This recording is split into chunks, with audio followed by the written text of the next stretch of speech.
በዛሬው ቪዲዮ ስለ አንድ ትንሽ እህል ግን በጤና ጥቅሞቿ ግዙፍ ስለሆነው የኢትዮጵያ ወርቅ ስለ ጤፍ ነው። ጤፍ በኢትዮጵያ ምድር የተፈጠረች ትንሽዬ ከግሉቲን ነፃ የሆነች የእህል ዘር ናት። መጠኗ ትንሽ ቢሆንም የንጥረ ምግቦች ማዕከልና አስደናቂ የጤና ጥቅሞችን የያዘች ነች። ከምግብ መፈጨት ጤና እስከ ልብ ጤና እንዲሁም ዘላቂ ኃይል ከመስጠት አንጻር ጤፍ ሁለገብና እጅግ በጣም ገንቢ ሱፐር ፉድ በመባል እውቅና አግኝታለች። በዛሬው ቪዲዮ የጤፍን አስገራሚ 14 የጤና ጥቅሞች በዝርዝር እንመለከታለን። አንደኛ፣ በንጥረ ምግብ የበለጸገ ሱፐር ፉድ። ጤፍ ብዙውን ጊዜ ሱፐር ፉድ እየተባለ የሚጠራው አስፈላጊ በሆኑ ንጥረ ምግቦች የበለጸገ በመሆኑ ነው። እጅግ በጣም ጥሩ የፋይበር፣ የብረት፣ የካልሲየም፣ የማግኒዥየም እና የዚንክ እንዲሁም የቢ ቫይታሚኖች ምንጭ በመሆን አጠቃላይ ጤናንና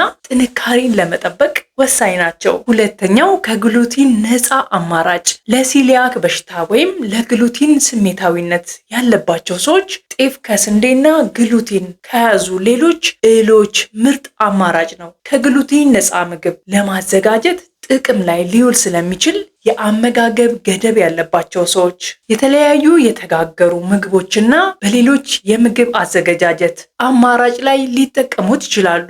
ሶስተኛው፣ የደም ስኳር መጠንን መቆጣጠር። ጤፍ ዝቅተኛ የጂአይ ወይንም ግላይሴሚክ ኢንዴክስ መጠን አለው። ይህ ማለት ግሉኮስ ወደ ደም ስርዓት ውስጥ ቀስ በቀስ ስለሚለቅ የደም ስኳር መጠንን በድንገት እንዳይጨምር ይከላከላል። ይህ ባህሪው የስኳር ህመም ላለባቸው ወይም የደም ስኳር መጠናቸውን ለመቆጣጠር የሚፈልጉ ሰዎች ምርጥ ምርጫ ያደርገዋል። አራተኛው፣ የምግብ መፈጨትን ማሻሻል። በጤፍ ውስጥ ያለው ከፍተኛ የፋይበር ይዘት ጤናማ የምግብ መፈጨት ሂደትን ያበረታታል። የሆድ ድርቀትን ለመከላከል፣ የአንጀት ካንሰር ተጋላጭነትን ለመቀነስ እና ጤናማ ክብደትን ለመጠበቅ ይረዳል። ፋይበሩ እንደ ፕሮባዮቲክ ሆኖ በመስራትም በአንጀት ውስጥ ያሉ ጠቃሚ ባክቴሪያዎችን በመመገብ ጤናማ የአንጀት ባክቴሪያዎችን ይደግፋል። አምስተኛ፣ ክብደትን ለመቆጣጠር ይረዳል። በውስጡ ባለው ከፍተኛ የፋይበር ይዘት ምክንያት ጤፍ ክብደትን ለመቆጣጠር ይረዳል። የመጥገብ ስሜት ስለሚሰጥ ከመጠን በላይ የመብላት ፍላጎት በመቀነስ ጤናማ ክብደትን ለማቆየት ያግዛል። ስድስተኛው፣ ለአጥንት ጤና። ጤፍ እጅግ በጣም ጥሩ የካልሲየም እና ሌሎች አጥንትን የሚያጠነክሩ ማዕድናት እንደ ማግኒዥየም እና ፎስፈረስ ምንጭ ነው። ጤፍን በምግብ ዝርዝሮ ውስጥ ማካተት የአጥንት መሳሳትን ወይንም ኦስቲዮፖሮሲስ ለመከላከል፣ የአጥንት ጥግግት ለመጠበቅ እና አጠቃላይ የአጥንት ጤናን ለማሻሻል ይረዳል። ሰባተኛው ደግሞ ለልብ ጤና። በጤፍ ውስጥ የሚገኙት ፋይበር፣ ማዕድናትና ጸረ ኦክሲዳንቶች ለልብ ጤና አስተዋጽኦ ያደርጋሉ። በጤፍ ውስጥ የሚገኘው ፋይበር የኮሌስትሮል መጠንን ለመቀነስ ይረዳል። ይህም የልብ በሽታ ተጋላጭነትን ይቀንሳል። ማዕድናት በተለይም ማግኒዥየም ጤናማ የደም ግፊት መጠንን ይደግፋል። በተጨማሪም ጤፍ ፍላቮኖይድስ እና ሌሎች ጸረ ኦክሲዳንቶች በመያዝ ከኦክሲዳንት ጭንቀትና ከሰውነት እብጠት ይከላከላል።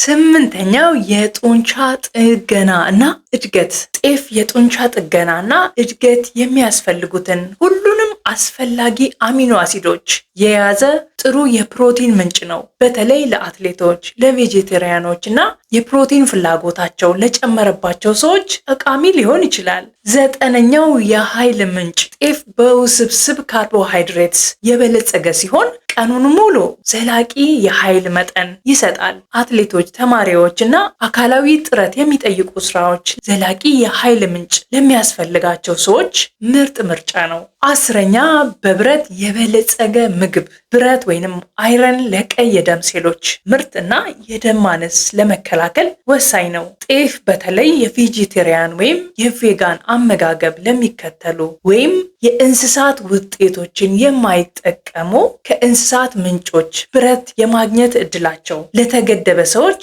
ምርጥ የብረት ምንጭ ነው። 11ኛ፣ ጤፍ ከግሉቲን ነፃ ምግብ ነው። የጤፍ ዱቄት ለመጋገር በጣም ጥሩ ከግሉቲን ነፃ አማራጭ ነው። ትንሽ የለውዝ ጣዕምና ለስላሳ ይዘት ስላለው ለተለያዩ የምግብ አዘገጃጀት አዘገጃጀቶች ተስማሚ ነው። የዓለም ሕዝብ ጤፍ ላይ ትኩረት ሳያደርግ ቢቆይም ከግሉቲን ነፃ መሆኑ በዓለም ተፈላጊ ምግብ ያደርገዋል። የጤፍ ዱቄት ብቻውን ወይም ከሌሎች ከግሉቲን ነፃ ዱቄቶች ጋር ተቀላቅሎ ጣፋጭና ገንቢ የተጋገሩ ምግቦችን ለማብሰል መጠቀም ይቻላል። 12ኛ በጸረ ኦክሲዳንት የበለጸገ ነው። ጤፍ የተለያዩ ጸረ ኦክሲዳንቶችን ጨምሮ ቫይታሚን ሲ እና የተለያዩ ፌኖሊክ የተባሉ ውህዶችን ይዟል። ጸረ ኦክሲዳንቶች ሰውነትን በነፃ ራዲካልስ ከሚመጣ የኦክሲዳንት ጭንቀት ለመከላከል ይረዳሉ። ይህም ስር የሰደዱ በሽታዎች እንደ ስኳር ህመም፣ የደም ግፊት፣ ካንሰር የመሳሰሉትን ለመከላከል እንዲሁም ጸረ ኦክሲዳንቶች ያለ ዕድሜ እርጅና እንዳይከሰት ይከላከላሉ። ጤፍን በምግብ ዝርዝሮ ውስጥ ማካተት አጠቃላይ ጤናንና ደህንነትን ሊደግፍ የሚችል የተፈጥሮ ጸረ ኦክሲዳንት ምንጭ ይሰጣል። 13ኛ ከግሉቲን ነፃ የምግብ መፈጨት አማራጭ።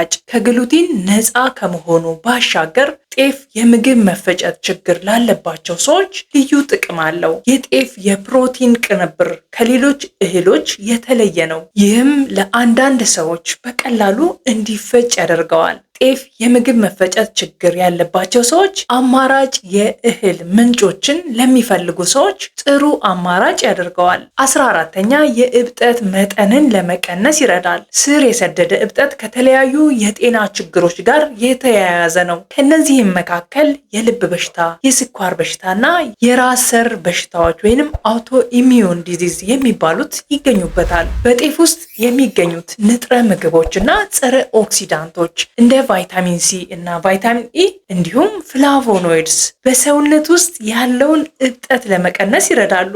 ጤፍን በአመጋገቦ ውስጥ በማካተት ሰውነቶ ከእብጠት ለመከላከል ያለውን የተፈጥሮ መከላከያ መደገፍ ይችላሉ። ጤፍን በምግብ ዝርዝሮ ውስጥ ማካተት በጣም ቀላል ነው። እንደኛ ሀገር በየቀኑ በእንጀራ መልክ እንጠቀመዋለን። ዱቄቱን ለዳቦ መጋገሪያ መጠቀም ይቻላል።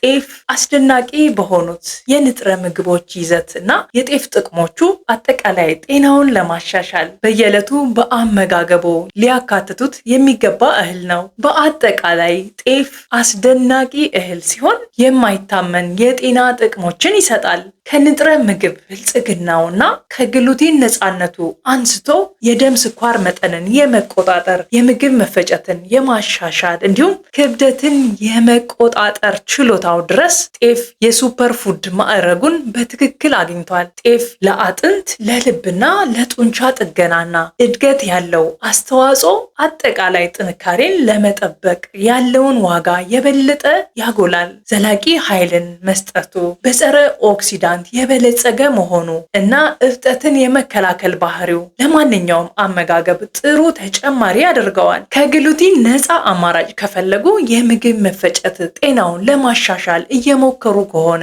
ጤፍ ጠቀሜታ አለው። ጤፍ በማይታሰቡ የጤና ጥቅሞቹ ይህ ትንሽ ግን በጣም ጠቃሚ እህል ጤናችንን የመለወጥ አቅም አለው። ይህ ቪዲዮ ከወደዱት ላይክ ያድርጉ፣ ለሌሎችም እንዲደርስ ሼር ያድርጉት።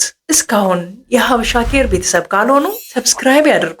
በሚቀጥለው ቪዲዮ እስክንገናኝ ጤናማ ሆናችሁ ቆዩን።